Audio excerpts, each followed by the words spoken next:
la carrera de médico especialista universitario, ex secretaria de la Sociedad Latinoamericana de Tiroides, expresidenta de la Sociedad Argentina de Endocrinología y Metabolismo y actual editora asociada de la revista Argentina de Endocrinología y Metabolismo. En esta clase vamos a abordar el tema de cómo estudiar un nódulo tiroideo.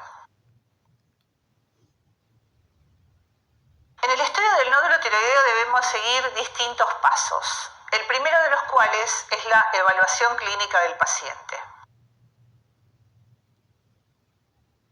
¿Qué datos son importantes en la evaluación clínica de un paciente con un nódulo tiroideo? Por un lado, la edad, el sexo, el ritmo de crecimiento del nódulo que el paciente va manifestando, los síntomas o los signos acompañantes de hipo o de hipertiroidismo, el uso reciente de drogas o de compuestos de yodo que pueden modificar la forma o también la función de la glándula, la sensación de globo, de un bulto o de un cuerpo extraño en la garganta, síntomas tales como la disfagia, la asfixia, la odinofagia, la presencia de disnea, de disfonía o de ronquera.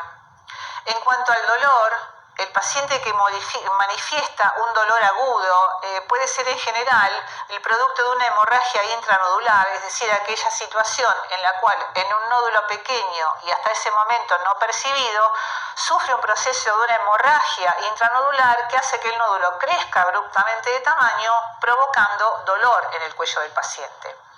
Muchos de estos síntomas van a depender de la localización, así como también del tamaño del nódulo.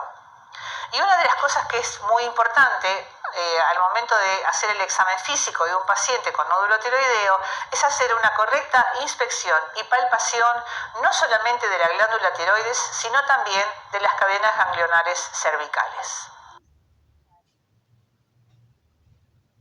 Debemos tener presente que la mayoría de los pacientes son asintomáticos. Ahora bien, la ausencia de síntomas no descarta la presencia de malignidad y por otra parte, el riesgo de cáncer no es diferente en el caso de un nódulo solitario o de un bocio multinodular. Debemos investigar en el paciente sobre algunos antecedentes, como por ejemplo la exposición a radiaciones ionizantes, en general en la infancia y en la adolescencia. Es muy importante preguntar sobre los antecedentes familiares de cáncer de tiroides y también investigar algunas situaciones asociadas, como por ejemplo la poliposis familiar, el complejo de Carney, el síndrome de Cowden, así como también los carcinomas medulares familiares y también la posibilidad de una neoplasia endocrina múltiple tipo 2. En cuanto al examen físico, debemos investigar sobre un crecimiento rápido, debemos buscar en la palpación si el nódulo se encuentra fijado a estructuras vecinas, ya sea superficiales o profundas,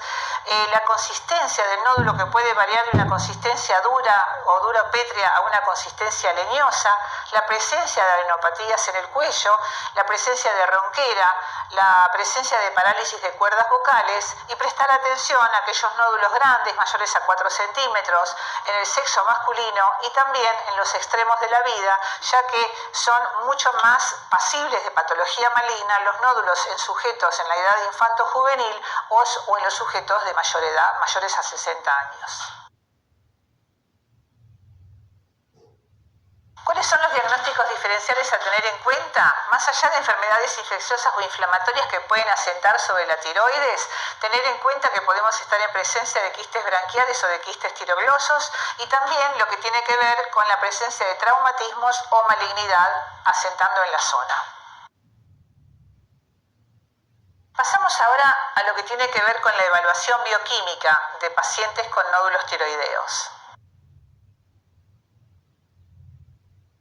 Esta es una tabla en la cual se compara la respuesta de especialistas de la Asociación Americana de Tiroides y de la Europea de Tiroides en cuanto a cuáles son los test diagnósticos funcionales predominantes en el pedido de un nódulo solitario de un bocio multinodular. Queda claramente demostrado que el primer test que uno debe solicitar es el dosaje de la TSH, seguido luego por la posibilidad de medir hormonas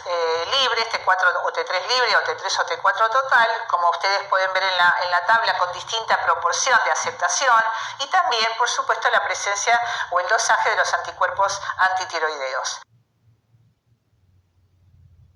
Es decir, la TSH es el test por excelencia en la evaluación inicial de un paciente con nódulo tiroideo. Esto nos permitirá encontrar aquellos nódulos hiperfuncionantes, que son en general el 5% de los nódulos, de tal manera que cuando encontramos una TSH subnormal,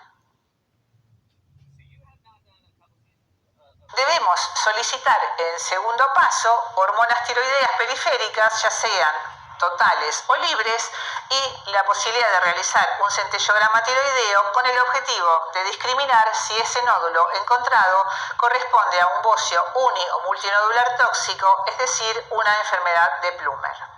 Del mismo modo, cuando encontramos una TSH elevada, ligeramente elevada, debemos luego completar el estudio con hormonas tiroideas periféricas y un control de anticuerpos antitiroperoxidasa con el objetivo de descartar si estamos en presencia de un bocio nodular asociado a un hipotiroidismo por una tiroiditis autoinmune.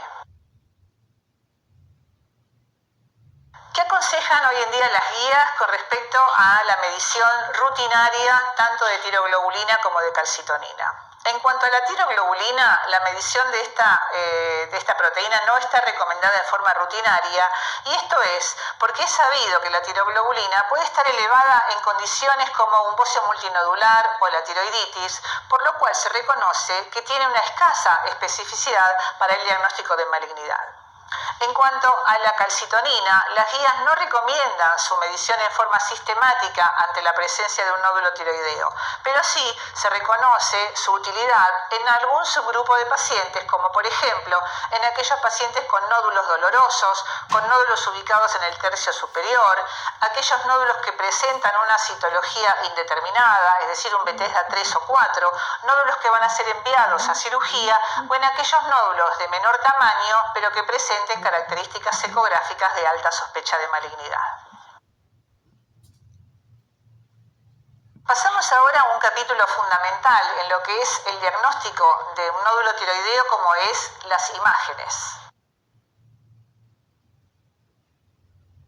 Dentro de las imágenes con las cuales podemos estudiar un nódulo tiroideo debemos mencionar la centellografía, que si bien es un estudio que hace varias décadas atrás era el más importante al momento de estudiar un nódulo tiroideo, hoy en día encuentra una utilización un poco más parcializada, mucho más dirigida hacia el hallazgo de un nódulo con una función tiroidea aumentada. De tal manera que podemos recordar cuáles son las ventajas del estudio centellográfico, y justamente es este que nos da un informe sobre la función del nódulo en estudio, nos permite una medición de la captación de yodo, nos permite predecir la factibilidad de tratamiento con yodo 131 y permite, por supuesto, la detección de tejido tiroideo ectópico. En cuanto a las desventajas, podemos mencionar que requiere de servicios de medicina nuclear no siempre disponibles, emite radiaciones ionizantes este tipo de estudio, no permite una diferenciación entre aquellos nódulos fríos, sólidos o quísticos, no nos da una correcta estimación del volumen del nódulo y puede estar invalidado por una contaminación iodada. Con respecto a la tomografía computada y la resonancia magnética nuclear, debemos recordar que estas son estudios con una alta resolución morfológica y una muy buena visualización de las estructuras adyacentes. Es ideal en el caso de los bocios endotorácicos con proyección retroesternal y nos da una confiable estimación del volumen del nódulo. En cuanto a las desventajas, no informan sobre la funcionalidad del nódulo y son pobres predictores de malignidad. En general se recomienda que la tomografía computada y la resonancia magnética no deben ser realizadas en un estudio rutinario de un nódulo tiroideo, pero sí deben ser consideradas cuando uno tiene la evidencia o la posibilidad de una obstrucción de la vía aérea, en el caso de una prolongación retroesternal o si encuentra ganglios cervicales. Con respecto a las ventajas y desventajas del PET-TC, del PET con flujo de desoxiglucosa, debemos mencionar que es una útil herramienta para el hallazgo o la ubicación de la malignidad tiroidea. Tiene lo que se llama el SV, que es un índice de captación con un valor de corte de 2.5. Es un estudio con una sensibilidad de un 68% y una especificidad de aproximadamente algo más de 80%, y nos da una buena estimación del riesgo de malignidad en aquellos nódulos que captan en forma solitaria. En cuanto a las desventajas, su sensibilidad va a depender del valor de tiroglobulina, del valor de TSH, del comportamiento del nódulo ante el rastreo corporal, y debemos recordar además que tiene una tasa de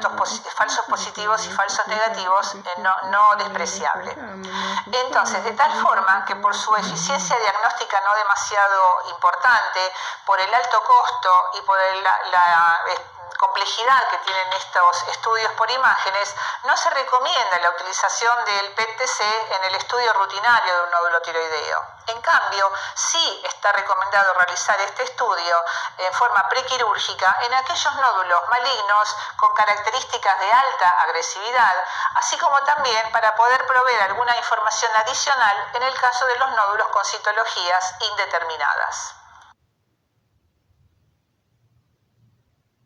Pasamos ahora a lo que es el soporte más importante en imágenes para el estudio de un nódulo tiroideo, como lo es la ecografía. Este es el test más sensible para detectar nódulos tiroideos, permite medir las dimensiones del nódulo, identificar el contenido, evaluar los cambios en el resto de la glándula. Si existen factores de riesgo, la ecografía estaría indicada en sujetos con una palpación normal. El hallazgo de adenopatías cervicales obliga al estudio ecográfico no solamente de la tiroides, sino también de las partes blandas del cuello, y por otra parte el informe ecográfico, como lo vamos a ver en la clase específica de ecografía tiroidea, debe dar un completo informe en cuanto a las dimensiones, la localización del nódulo, las características ecográficas del mismo, ya sea de uno o de más nódulos encontrados. ¿Cuáles son las ventajas que podemos mencionar de este estudio? Sobre todo la alta disponibilidad. Es un estudio que tiene una muy buena resolución morfológica, que permite la visualización del flujo sanguíneo a través del Doppler color, que es de uso de guía ecográfica no solamente para la punción de los nódulos, sino también de los ganglios cervicales, y que por supuesto no provoca ningún tipo de disconfort o de riesgo para el paciente. En cuanto a sus desventajas, la más importante es que es un estudio operador dependiente, y esto es muy importante al momento de hacer un seguimiento de un paciente con nódulo tiroideo, en el cual la situación ideal sería poder seguir al nódulo tiroideo con el mismo operador, porque así el cambio que sufre el nódulo no es un cambio del operador, sino que es un cambio del paciente. Y entonces, al momento de decidir si voy a hacer una punción, uno tiene que preguntarse, por ejemplo, ¿a quién realizaría una ecografía?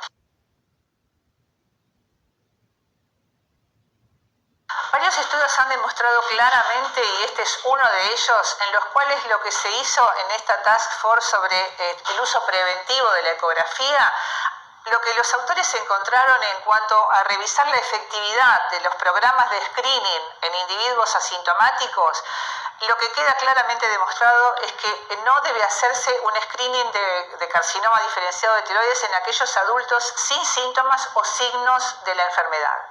¿Por qué? Porque los daños potenciales probablemente son mayores al beneficio potencial que uno puede encontrar, pero este concepto no es recomendado y no aplica para aquellos pacientes que sí tienen algún factor de riesgo para carcinoma, en cuyo caso sí está recomendado realizar la ecografía de tiroides. ¿Qué es lo que nos dice entonces la Asociación Americana de Tiroides en su última guía de manejo de nódulo y cáncer de tiroides con respecto a cuándo debería realizarse la ecografía tiroidea? Esta debería realizarse en quienes se sospecha un nódulo ante la presencia de bocio o ante la presencia de un nódulo detectado en forma incidental. ¿Y qué es lo que nos aporta como dato este estudio ecográfico? Si existe realmente el nódulo, cuál es su tamaño, cuál es el patrón ecográfico que presenta, si existen además adenomegalias sospechosas, si es un nódulo predominantemente quístico o si es un nódulo de ubicación posterior, ya que los nódulos ubicados en la cara posterior de la tiroides no son fácilmente palpables. Del mismo modo, la guía de la Asociación Americana de Endocrinólogos Clínicos y la Sociedad Italiana, en su guía del año 2016,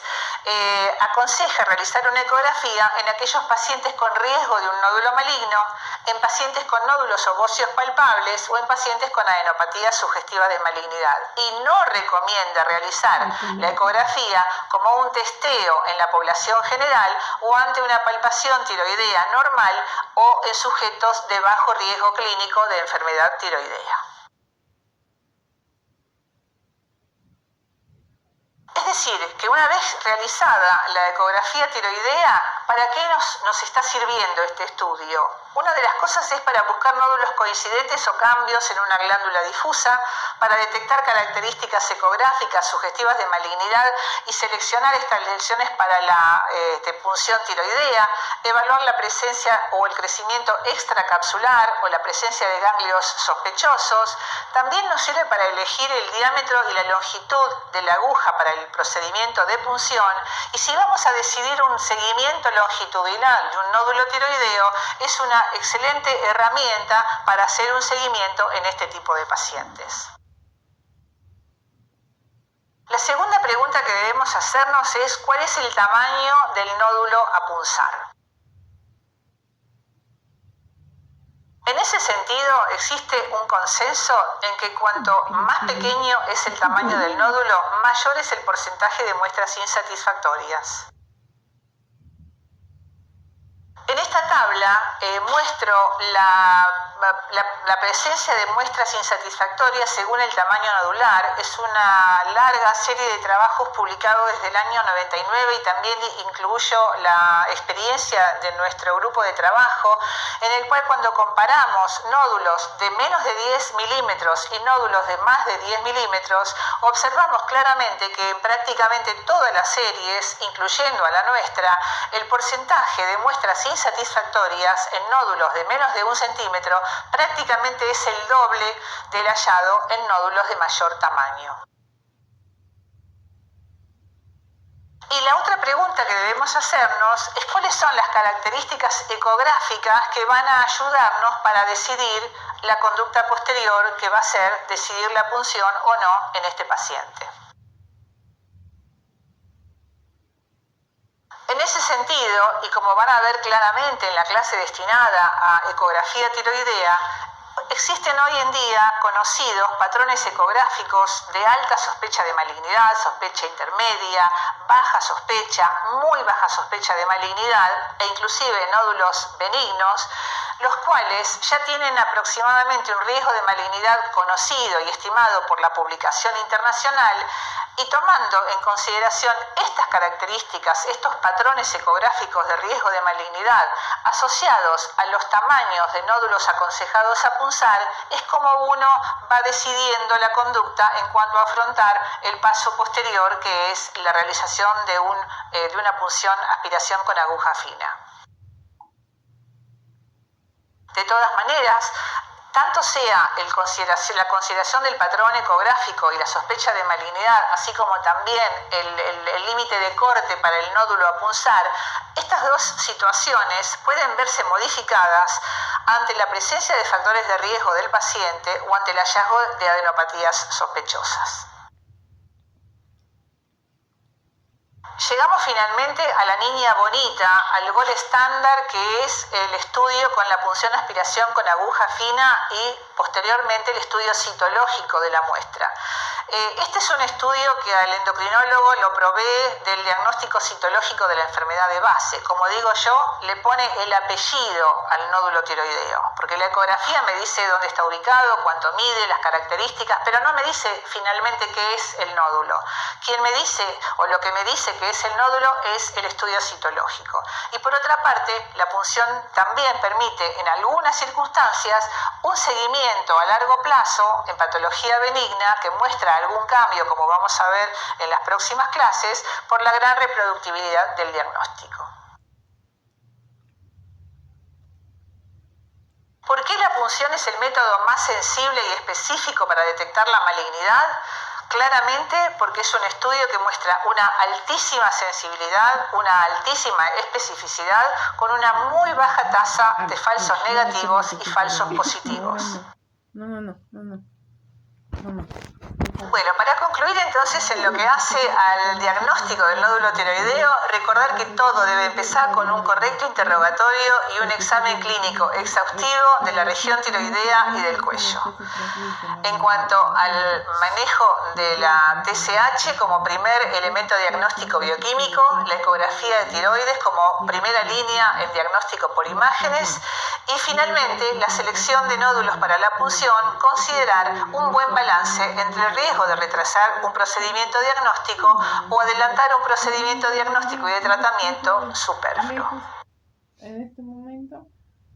Los invitamos entonces a participar del foro de consulta y de intercambio con respecto a lo que tiene que ver a la metodología diagnóstica de nódulos tiroideos. Muchas gracias.